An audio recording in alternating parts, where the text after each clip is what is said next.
우리 옆에 분들하고 인사하겠습니다. 졸지 말고 설교 듣기 바랍니다.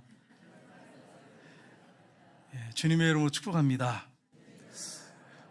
이제 설교 시작할 때 잠깐 먼저 조는 분들은 어떤 생각하냐면 뒷부분을 들잖아요. 그러니까 어떤 생각할까요? 남편한테 잘하라고 그랬잖아. 이게. 뒤에 이제 조는 분들은 아내한테 잘하라고 했잖아. 이렇게 된단 말이에요. 가면서 이렇게 또 생각들이 틀릴 수 있으니까 처음부터 끝까지 졸지 말고 잘 들으셔서 우리가 어떻게 살아야 할지를 말씀 가운데 우리가 바르게 신앙을 정립하는 역사가 있기를 주님 이름으로 축복합니다. 여러분, 이제 두 손이 이렇게 있잖아요. 양손에 이렇게. 이 두 손이 있는데 이 오른손이 남편이라고 한번 생각해 보세요. 남편. 왼손을 아내라고 생각하세요. 이 손이 누구라고요? 이 손은요. 자, 그러면 보세요. 이 장점, 가운데 뻥 뚫린 거 단점, 장점, 단점, 장점, 단점, 장점, 단점, 장점. 똑같아요. 남편도 장점이 있고 단점이 있어요. 구멍 뚫린 데가 있어요. 장점이 있고 단점이 있어요. 장점이 있고 단점이 있어요. 자, 이렇게 장점, 단점 투성해 같이 살면, 연애할 때는 잘 몰라요. 딱 같이 살다 보면 다 보이잖아요. 속속히 보이잖아요. 사실은 남편이 제일 무서운 사람은 아내고, 아내가 제일 무서운 사람은 남편이에요. 왜냐하면 다 하니까, 속속들이. 저도 참 괜찮게 생겼지 않았습니까? 근데 이제 우리 아내는 속속이 이 실체를 아니까 주님 앞에서 부끄러울 뿐 아니라 우리 아내 앞에도 부끄러울 때 많단 말이에요. 제일 두렵단 말이에요. 자, 이렇게 장점, 단점이 이렇게 있어요. 이거 어떻게 하면 되냔 말이에요. 그래서 이렇게 장점, 단점을 포개가지고 단점은 얘기 별로 안 하잖아요. 단점만 얘기하잖아요. 단점만 얘기하면 딱 계속 이렇게 사는 거죠. 근데 이걸 약간 비틀어서 이렇게 비틀어가지고 서로 단점을 보완하려고 하면 어떻게 됩니까? 딱 메꿔지죠. 딱 메꿔져요. 하나님 이렇게 단점을 보완해서 서로 장점을 보고 장점을 보고 단점을 메꾸고 이렇게 하나 돼서 살라고 부부를 메꿔주신 거예요. 맺어주신 거예요. 여러분, 이 사실을 알고 혹시 남편의 단점이 보이고 아내가 단점이 보이더라도 여러분이 그 단점을 메꿔주십시오. 그러면 이게 든든한 방패가 되고 댐이 된단 말이에요. 근데 이걸 단점을 보고 계속 얘기하면 계속 이렇게 가는 거죠. 남편의 단점밖에 안 보이고 아내의 단점밖에 안 보이는 거죠. 이게 틀어서 여러분이 이 단점을 메꿔주셔야 돼요. 서로 보완하며 살아야 돼요. 성경은 뭐라고 말씀하고 있습니까? 창세기 2장 18절에 한번 같이 읽겠습니다. 여호와 하나님이 이르시되 사람이 혼자 사는 것이 좋지 아니하니 내가 그를 위하여 돕는 배필을 주리라 하시니라. 아멘. 하나님께서 아담을 먼저 만드신 다음에 아내를 만드셨는데 돕는 배필로 주셨다 이렇게 되어 있는데, 이 에제르라고 하는 단어죠. 더 강한 힘이 있는 사람이 약한 사람을 도울 수 있죠. 하나님께서 우리를 돕는 자시잖아요. 우리가 우리의 최선을 다하고 또 배우자를 도울 수 있는 어떤 여력이 된단 말이에요. 그걸 가지고 서로 도와주라고 하신 거예요. 꼭 아내가 남편을 도우라는 말씀만 생각하시면 안 되고 남편도 아내를 도와주고 서로 도와줘야 돼. 이것이 아름다운 이 가정을 이루는 방법이고 하나님이 가정을 세우신 목적이기도 합니다. 그래서 오늘 본문에 보면 어떻게 하면 행복한 가정을 이룰 수 있는지 잘 말씀하고 있는데, 제가 말씀드렸죠. 이 아내 부분만 들은 사람은 또 아내한테 잘하라 그러고 남편 부분만 들은 사람은 다 남편한테만 잘하라고 이렇게 하니까 잘 들으셔서 엉뚱한 소리 집에 가서 하지 말고 싸움하지 마시고 잘 들으셔서 서로를 도와주는 그런 부부가 되시기를 주님으로 축복합니다.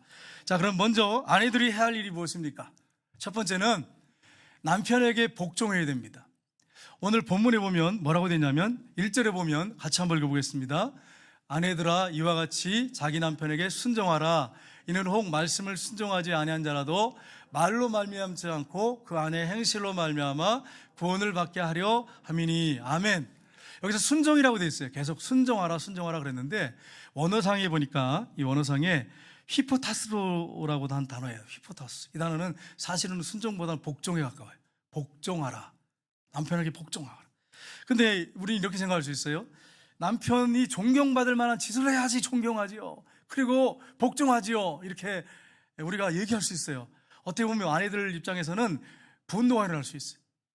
목사님 뭐 설교할 때마다 매일 그 아내들은 남편한테 복종해라, 순종해라. 왜 그러십니까? 요즘 시대가 어떤 시대인데 무슨 박물관에 있는 무슨 전시물 같이 그런 얘기를 하십니까? 이렇게 말할 수 있어요. 박물관에 전시된 내용이 아니고 하나님이 여러분 각자 아내의 행복을 위해서 주신 말씀이에요. 이걸 역행하고 살면 어떻게 될까요? 가정의 질서가 다 뭉개지고 자신이 또 불행해지고 자식도 불행하게 되기 때문에 하나님이 말씀하신 거예요. 그래서 아내들은 남편에게 복종하라 이렇게 말씀했어요. 스스로 자원해서 복종하라는 거예요. 근데 이게 노력 갖고 되는 게 아니고 에베소서에 보니까 동일한 말씀, 아내들은 남편에게 순종하라 이렇게 됐는데 성령 충만을 말씀하시고 말씀하세요. 그러니까 성령 충만하지 않으면 아내가 남편한테 복종할 수 없습니다. 순종할 수가 없어요. 온전하게 순종할 수가 없어요. 거부감만 느끼고 그냥 말씀에 거부감만 느끼고 화만 나지 순종할 수가 없어요. 물론 이 성품상 그리고 억지로 할 수도 있어요. 있기는. 그러나 그것은 억지지 이게 자원해서 하는 스스로 하는 복종이 아니잖아요. 아내들은 남편에게 복종하라 이렇게 말씀하셨어요. 베드로전서 3장 5절 6절에 보면 모델을 제시했어요. 같이 읽겠습니다. 전에 하나님께 소망을 두었던 거룩한 부녀들도 이와 같이 자기 남편에게 순종함으로 자기를 단장하였나니 사라가 아브라함을 주라 칭하여 순종한 것 같이 너희는 선을 행하고 아무 두려운 일에도 놀라지 아니하면 그의 딸이 된 것이니라. 아멘. 우리의 믿음의 선배들이 거룩한 부녀들이 자기 남편에게 순종했다는 거예요. 복종했다는 거예요. 복종함으로 자기를 단장했대. 사라가 아브라함을 주님이라고, 여기 주라고 돼 있는데 주님이라고 부르면서 순종했대. 복종했대. 언어상에 복종했대. 여러분 이게 하나님이 아내들에게 주신 축복이에요. 사실은 아내들이. 근데 믿음 생활 제대로 하고 성령 충만하고 기도하는 그 아내에겐 축복이에요. 한 목사님이 이런 말씀을 하셨어요. 어떤 말씀을 하셨냐면 이 목사님이 아주 고집이 세고 자존심이 강해.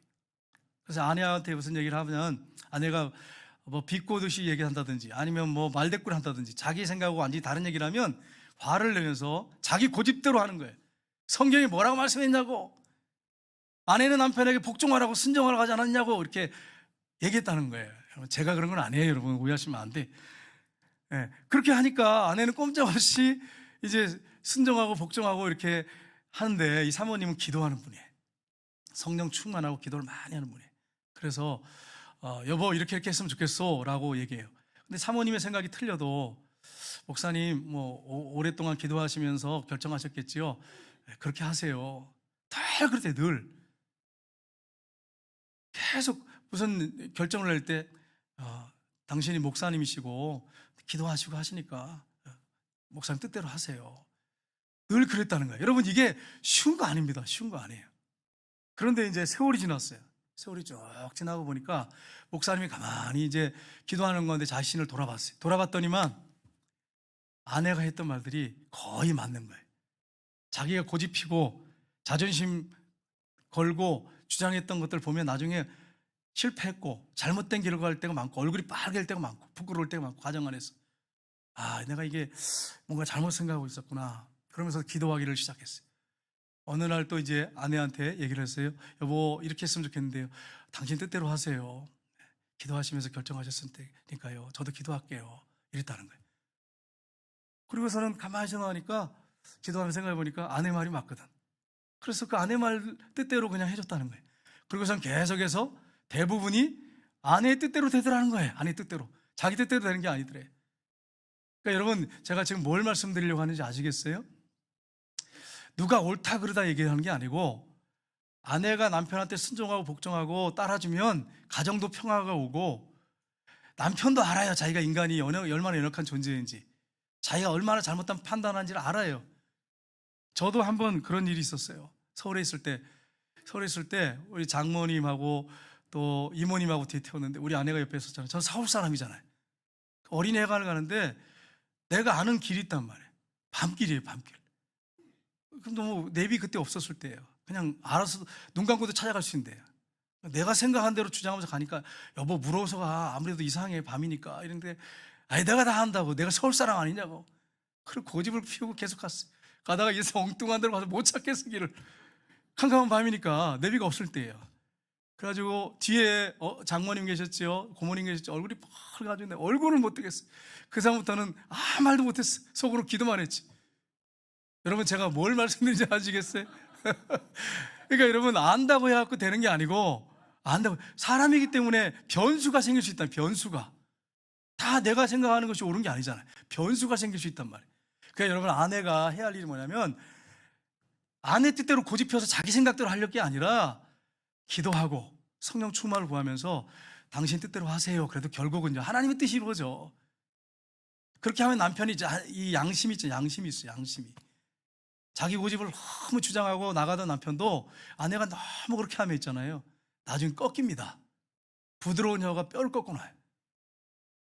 그러면 자기도 행복하고 자녀도 평안하잖아요. 근데 부부가 자기 주장을 서로 하면 어떻게 될까요? 계속 부딪혀.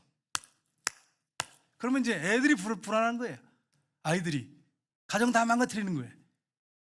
그렇기 때문에 남편이 좀 나하고 생각이 틀리고 내가 볼 때 아무래도 틀렸을지라도, 여보, 한번 그래, 당신 뜻대로 한번 해보세요. 내가 기도할게요. 기도해 줄게요. 밀어드릴게요. 이렇게 하면 사람이잖아. 다 한단 말이에요. 남편을 세워줘야 됩니다. 자녀들 앞에서. 그래야 남편이 어떤 얘기를 할 때 자녀들이 그 아버지 말에 순종하지.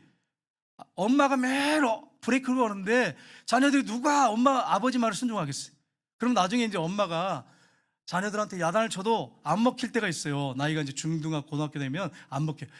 아버지가 안 하면 엄마가 못 해요. 그럴 때가 와요. 그때 후회해도 소용없어요. 그때는 안 들어. 이미 끝났어. 이미 계속 브레이크를 걸어왔단 말이에요. 남편을 완전히 무시했단 말이에요.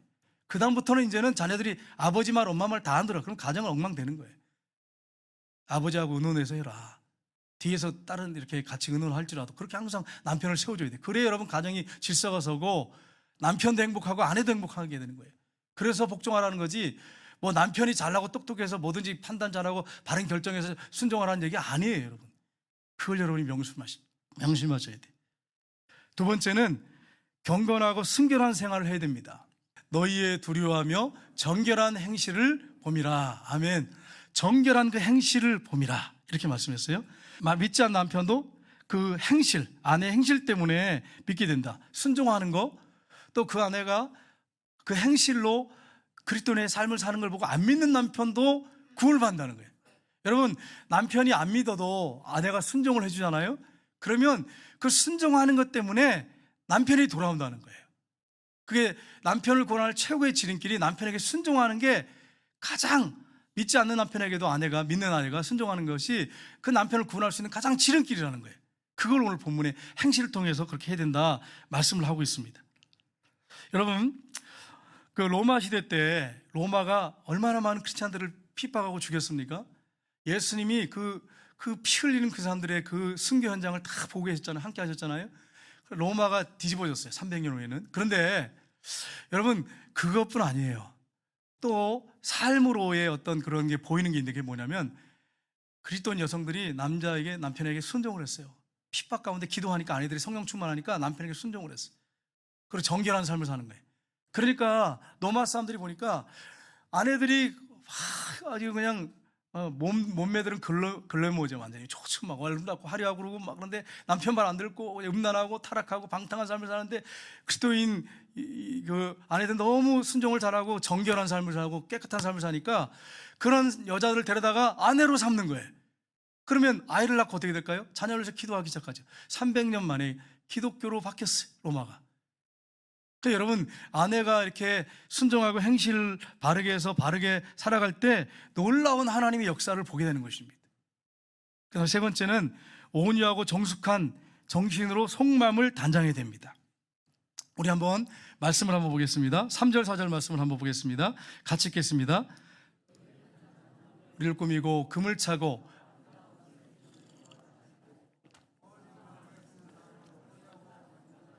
썩지 않을 것으로 하라. 이는 하나님 앞에 값진 것이니라. 아멘. 이 3절을 자세히 보시면 머리를 막 꾸미고 금을 차고 아름다운 옷, 외적인 걸 이제 단장하는 거죠. 단장하는 거. 근데 이렇게 하지 말라는 거예요. 마음을 단장하라는 거예요. 온유하고 안정된 심령에 썩지 아니할 것으로 하라. 이는 하나님 앞에 값진 것이니라. 이렇게 말씀했습니다. 여러분, 요즘에 서울 같은 데 가면, 미장원에 가면 여성들 머리 할 때 얼마 정도 들어간지 아세요? 100만 원, 200만 원 잘 나가는 데는 그렇대요. 실제로 100만 원 머리 하는데 100만 원, 200만 원. 구미에도 잘하는 데는요, 제가 알아보니까 30만 원 하는 데도 있더라고요. 여러분 모르세요? 30만 원 하는 데가 있어요, 구미에도. 여러분 감사해. 검소하게 사셔도 몰라서 감사해. 머리를 막 화려하게 막 30만 원, 막 40만 원 들여가지고 막 하고, 티 하나도 요즘에는요, 백화점에 가면요, 대구 백화점에 가면 40만 원, 30만 원짜리 티 하나에 80만 원, 100만 원, 뭐 200만 원, 300만 원, 50 그래. 여성들이 막 그런, 뭐 예를 들어서 이제 구미에 사는 분이 30만 원, 40만 원짜리 머리를 하고 100만 원 넘는 뭐 고가 옷을 입고 다니고, 그리스도인들이 이게 마땅하냔 말이에요. 한번 생각해 보십시오. 뭐 때로는 어쩔 때 한 벌 정도야 뭐 입을 수 있겠지요. 그걸 뭐 나쁘다고 우리가 비난해서는 안 됩니다. 그런데 늘 그렇게 메이커만 좋은 것만 입고 다닌 것이 성경적인 아내 상이냔 말이에요. 그렇게 화려하게 꾸미고 살아야 되냔 말이에요. 그 당시에 로마 여인들이 그랬단 말이에요. 금으로 막 머리를 막 꽂아가지고, 비녀 같은 거 꽂아서 금으로 번쩍번쩍하게 하고 막 비싼 고가 옷을 입고 그러고 돌아다녔어요. 그렇게 하지 말라는 거예요. 마음을 온유하고 정숙한 그런 마음, 친절한 마음, 겸손한 마음, 안정된 심령, 고요하고 평안한 가운데 마음을 단정하라는 거예요. 여러분, 가정의 행복을 남편이 좌우를 할까요? 아내가 좌우를 할까요? 지금 대답을 딱 들어보니까 여성들이 대부분 아내요 그랬어요. 맞아요. 아내요 그래요. 남편이 좀 이렇게 부족할 수 있어요. 근데 아내가 늘 평안하고 안정된 심령으로, 온유한 마음으로, 고요하고 평안한 가운데 가정에서 딱 자리를 잡고 기도하면서 믿음으로 살아가면 남편이 좀 부족할지라도 가정이 안정이 돼요. 아내의 역할이 얼마나 중요한지 몰라요. 그래서 여러분, 아내잖아요. 원래는 안해예요. 안해. 아내가 아니고, 아내 그러면 기분 나쁘잖아요. 우리 아내입니다, 집사람입니다, 기분 나쁘죠. 근데 안해예요. 원래 안해. 집에 해란 말이에요. 얼마나 중요합니까? 가정의 해가 아내예요. 그러니까 아내라고 생각하지 말고 안해, 아내 집에 해란 말이에요. 그러니까 여러분, 아내가 얼마나 귀합니까? 가정에서 역할이 얼마나 중요한지 몰라요. 그러니까 여러분이 중심을 잡고 외적인 걸 꾸미려고 자꾸 하고 마음이 화하니까, 물론 남편 사랑이 부족해서 그럴 수도 있겠지만 주님 앞에 만족을 얻으려고 해야 돼요. 남편한테 만족을 얻으려고 하지 마세요. 남편 때문에 행복해지는 게 아니고 주님 때문에 행복해지는 게 그리스도인의 삶이에요. 근데 여성들이 이걸 모르고 자꾸 남편한테 행복을 얻으려고 하니까 불행해지는 거야. 성경이 어디에도 내 남편 때문에 행복해져라 이런 말씀이 한 구절도 없어요. 주님을 잘 섬기면 행복이 따라오는 거예요. 주님과 깊은 교제 가운데 살면 행복이 따라오는 거예요. 그리고 남편은 돕는 배필로, 내가 섬기고 순종하고 남편을 세워주고 존경하고 그런 대상으로 하나님이 세우신 거예요. 남편을 가정에. 여러분이 이런 사실을 알고 남편한테 행복을 찾으려고 하지 마세요. 불행해집니다. 찾으려고 더 노력하는 것만큼 더 불행해집니다. 근데 주님을 향해서 여러분이 마음을 열고 주님과 더 가까워지면 행복해질 수밖에 없어요. 그렇게 살기를 주님의 이름으로 축복합니다. 자, 지금까지 이게 조는 사람들은 제 남편한테 잘하라 이것만 듣고요. 또 이제 뒤에 조는 사람들은 이제 또 아내한테 잘한다 그런다니까요. 정신을 바짝 차리고 살기 잘 들어야 돼. 엉뚱한 소리 하지 마시고 나가가지고 아내한테 잘하라 그랬어, 뭐 남편한테 잘하라 그랬어, 그렇게 하지 말고 성경이 분명히 있잖아요. 오늘 본문에 이제 큰 두 번째인데, 남편들이 해야 할 일이 있습니다. 그것이 무엇이냐? 첫 번째로 아내에 대한 지식을 알고 함께 살아야 됩니다. 우리 3장 7절 상반절 보겠습니다. 같이 읽겠습니다. 남편들아, 이와 같이 지식을 따라 너희 아내와 동거하고. 아멘. 이 지식이란 단어는요, 이 근호시술한 단어인데 이해력, 생각, 판단, 인식 이런 거예요. 아내에 대해서 알라는 거예요. 여러분, 아내가 어떻게 하면 가장 행복해 하는지 여러분 아십니까? 우리 남편들, 여기 남성들 계시는데 아십니까? 근데 남편들은요, 고집 피우고 자기 방식대로 사랑을 자꾸 하려고 그래. 근데 아내는 전혀 못 느껴. 여러분, 제가 어떤 부부를 이렇게 봤거든요. 근데 남편이 요리를 좀 하는 분이에요. 아침에 아내가 좀 피곤했나 봐요, 그날요. 남편이 요리를 했어요. 갈비를 막, 남편이요, 그분이 좀 꽤 하는 분이에요. 갈비를 해가지고 그 다음에 또 반찬을 얼마나 잘했는지 한 6, 7가지를 해놨어. 그러니까 아내를 깨웠어. 자녀들을 둘이 앉혀있어, 밥상에. 그럼 여러분 어떻게 됩니까? 아내들이 어떻게 되죠, 여러분? 고맙다고. 우리 성전교회 여성분들은 다 고맙다 그럴 거예요. 너무너무 고맙다고, 이렇게 아침을 해줘서 내가 피곤했는데, 그래야 되잖아요. 근데 뭐라 그랬을까요? 깨워서 앉혀놓으니까. 아침에 누가 이렇게 먹냐고. 간단하게 우유에다가 시리얼을 타서 먹지. 막 이렇게 소리를 지르니까 자녀들하고 애들이 눈치만, 엄마, 오빠 눈치만 보는 거예요. 난 다시는 이 일을 안 한다고. 다시는 이제 요리 안 한다고. 당신 입에 내가 요리해가지고 밥 하나 입에 넣는가 보라고 이렇게 얘기를 하더라고요. 여러분 보세요. 거기서 감사하다고 고맙다고 여보 너무 수고했어. 너무 대단해. 당신 최고야. 이랬으면요. 더 잘하지 않겠어요? 그러니까 아내가 좀 밀어나잖아요. 어리석어서 그런 거죠. 여러분 남편을 잘 섬기시고 세워주면 여러분이 올라가요. 여러분이. 남편을 깎아내리면 결국 여러분도 바닥으로 떨어지는 거예요. 이걸 몰라 이걸. 그러니까 여러분 아내에 대한 지식을 알고 섬겨야 돼요. 그러니까 남편을 보세요. 물론 이 남편도 문제가 있어요. 아내가 어떤 스타일인가 해가지고 여보 내가 아침을 하려고 하는데 뭘 하면 좋겠어? 예를 들어 물어봤어요. 그냥 시리얼에다 우유 타줘. 그러면 빵 구워줘. 그러면 맛있게 빵을 구워줬으면 또 이런 일이 벌어지지 않을 수 있잖아요. 그죠? 그러니까 여러분 보세요. 아내가 뭘 좋아하는지 어떻게 하면 사랑을 느끼는지 여러분 아십니까? 이걸 체크하셔야 돼. 내 방식대로 하면 안 돼. 내 방식대로. 손님 대접하는데 내 방식대로 내가 좋아하는 음식 만들어 오면 그 사람이 좋아할까요? 천만의 말씀이죠. 그러니까 아내한테 물어보세요. 당신은 내가 어떻게 하면 사랑을 느끼느냐? 내가 당신한테 어떻게 해주면 행복하겠냐? 이걸 물어보세요. 어떤 여성은요, 쓰레기 음식물 버리는 거 해주는 걸 나를 사랑하기 때문에 하는구나 이렇게 생각하는 분이 있어요. 어떤 분은 청소해 줄 때 남편이 나를 사랑하는구나 이렇게 생각하는 분이 있어요. 어떤 분은 같이 산책할 때, 같이 차를 마실 때 다 다르더라고요. 다 달라. 어떤 분은 요리해 줄 때 나를 사랑하는구나 느낀대요. 어떤 분은 꽃을 사다 줄 때 다 달라요. 여성들 똑같은 거 아니에요 여러분. 남성들 정신 차리고 들으셔야 돼요. 정신 차리고. 네. 내 방식으로 사랑하지 마세요. 내 방식으로. 여러분 생각이지 아내는 전혀 느끼지 못하고 화만 나. 그러면서 또 내가 이렇게 했는데 왜 사랑하는 걸 모르냐고 또 이렇게 얘기한단 말이에요. 그러지 마시고 아내가 어떻게 할 때 사랑하는지 그걸 한번 물어보세요. 그러면 여러분 알려줍니다. 그 방식으로 여러분 하셔야 돼요. 여러분 어떤 남편이 있었어요. 남편이 너무 고집도 세고 아내를 힘들게 했어요. 어느 날 아내가 남편을 불렀어요. 여보 그러면서 나무 하나를 이렇게 갖고 왔어요. 큰 나무를. 근데 거기에 큰 모 작은 모 빽빽하게 박혀 있는 거예요. 박혀 있어요. 그래서 이게 뭐야 이러니까 당신이 나를 속 속일 때마다 내 못을 박았대. 남편의 가슴에 대못 박고 그러지 마세요. 그러니까 그렇게 안 한 좋은 아내예요. 이 나무에다 못을 박은 거예요. 못을 계속 박은 거예요. 큰 못 작은 못 잔뜩 박혀 있어. 셀 수 없을 정도로 박혀 있어. 그래서 제가 그 아내한테 물어봤어요. 왜 못을 박았느냐 그랬더니 술 먹고 들어올 때, 화나서 소리 지를 때, 외박할 때, 때릴 때, 자기 고집 피울 때, 화가 날 때마다 막 자기 고집 피우고 나갈 때 못을 계속 박았다는 거예요. 큰 일은 크게 큰 못 박고 작은 것은 작은 못 박고. 그래서 큰 못 작은 못 나무에 빽빽하게 박혀 있더래. 그러니까 남편이 좀 미안하잖아요. 나중에 이제 아내가 어디 갔을 때 그 나무를 붙잡고 막 울었대요. 보니까 셀 수가 없대. 너무 많아. 그래가지고 그걸 붙잡고 울었대. 한참 울었대. 그러고서는 결심을 했대. 어떻게 하면 아내를 기쁘게 할까 생각해가지고 그다음부터 이제 고쳐나가기 시작했대. 조금씩. 하루아침에 안 됩니다. 완전히 바뀌면 남편 죽습니다. 그날이 죽는 날이에요. 여러분 그걸 아셔야 돼요. 남편을 막 바뀌려고 이렇게 생각하지 마세요. 그리고 확 바뀌면 남편이 죽으려고 그러는가 보다 이렇게 생각하시면 돼요. 조금씩 바뀐단 말이에요. 그래서 점점 이제 아내한테 잘해줬어요.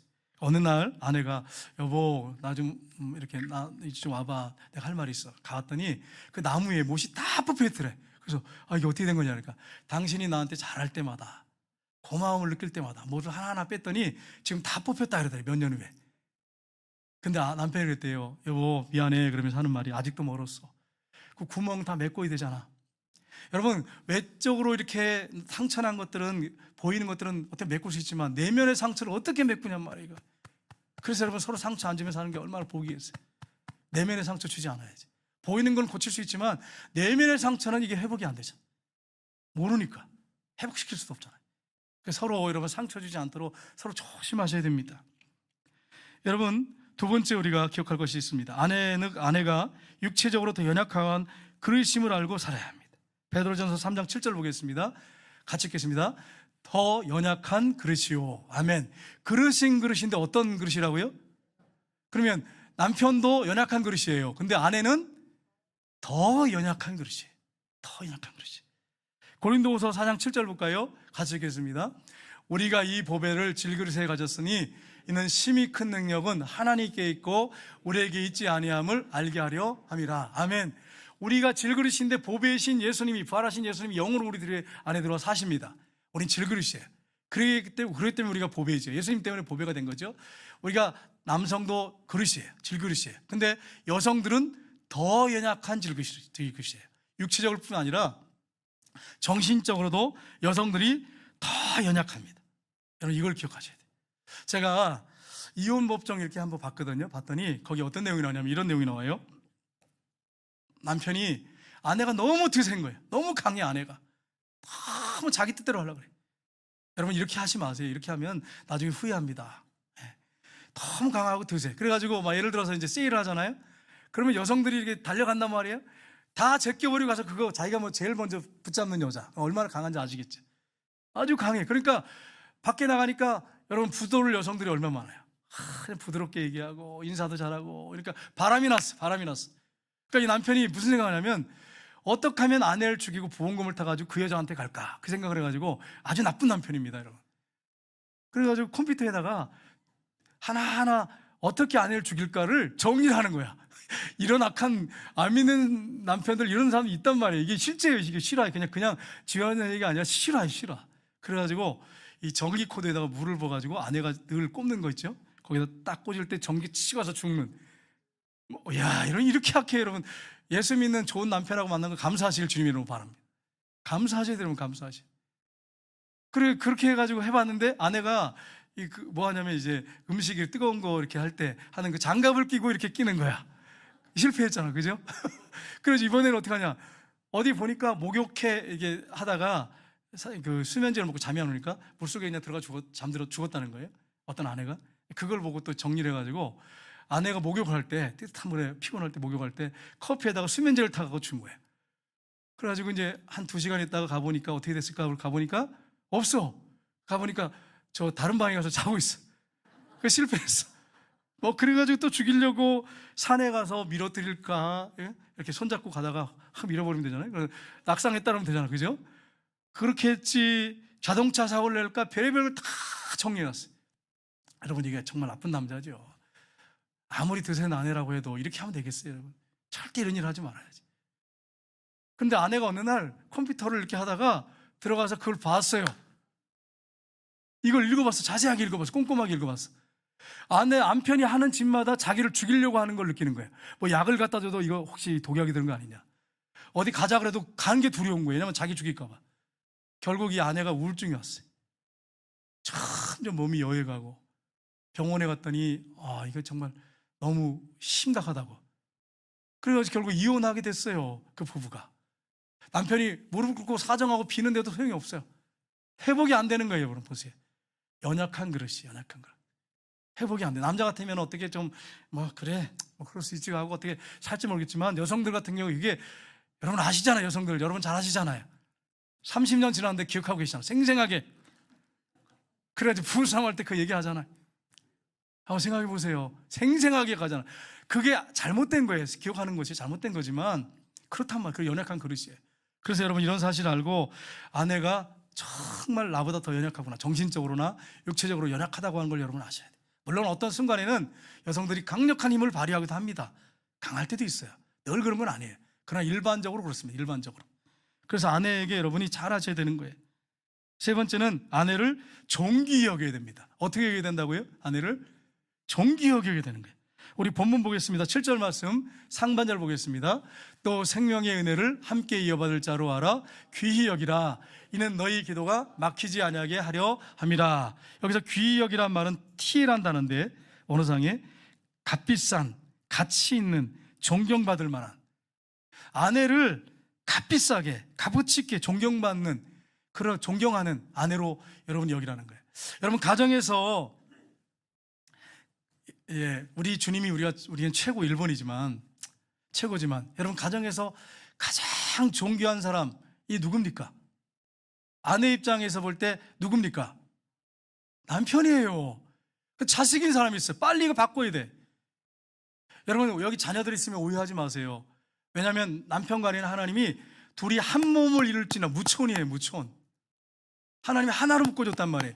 근데 어떤 사람은 끝까지 자기가 자녀래. 1번이 자녀래. 1번이 딸이고 2번이 아들이래. 여러분 맞아요? 비성경적이란 말이에요. 비성경적이란 말이에요. 남편을 가장 1번에 둬야 돼. 귀하게 여겨야 돼요. 그러면 남편은 가정에서 누구를 가장 존귀하게, 귀하게, 값어치 있게 여겨야 됩니까? 아내예요. 이게 성경적이에요. 근데 이게 다 무너졌어, 가정이. 그리스도인 가정도 이게 무너졌어. 그래가지고 자녀인 경우가 너무 많아. 자녀면 벌벌벌 떨어. 남편한테는 아무렇게나 해. 막 아무렇게나.